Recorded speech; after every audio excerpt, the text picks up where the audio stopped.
Власти и опозицијата се служија во ставовите за абортусот, но не и свештениците со нив. За политичарите, жената треба самата да одлучува што ќе прави со своето тело и не смее таа да биде доведена да посегне по нелегални начини кога сака да ја прекине бременоста. За свештениците е недозволиво откажување од зачнатиот нов живот. Сепак тие не можеа меѓусебно да се скараат и на расправа внатре во собранието. Многу ми е драго што беше спречено нивното влегување во овој дом. Тука се носат световни закони. Верските заедници можат да се зборуваат за своите црковни закони во нивните храмови. Поповите и оџите не биле добре дојдени внатре во собранието.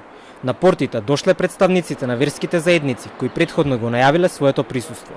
Ги прашавме од МПЦ, а оттаму ни одговорија дека не им било дозволено да влезат на расправата.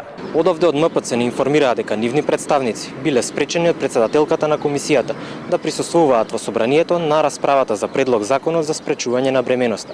Сепак тие останаа децидни на својот став дека за нив абортусот е убиство. Власти и опозицијата му аплаудираа на новиот предлог закон за абортус. Велат, жената треба да има избор самата да одлучува.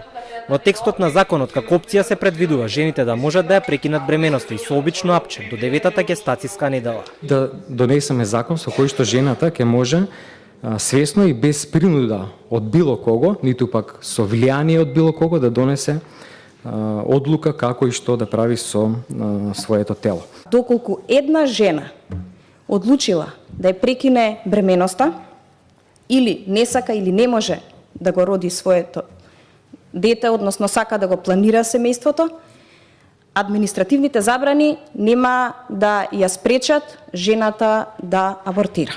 Дел од невладините присутни на Комисијата за здравство се налутија за тоа што според нив се води нецелосна дискусија во собранието. Критикуваа дека фокусот е ставен само на абортусот, запрашаа што со правото на жената да се оствари како мајка. И кога велите дека има право на избор, зошто само абортусот го ставате како избор? Каде е нејзиното право да се оствари како мајка и да го чува своето дете? И каде е нејзиното право да избере, да го роди и да го даде на посвојување? За некој кој што вистина гласно зборите за правата на жената, зошто не зборувате за правата на девојчето што ќе се роди да биде посвоено и да расте во семејство? Јавната расправа во собранието се одржува на предлог на ДУИ.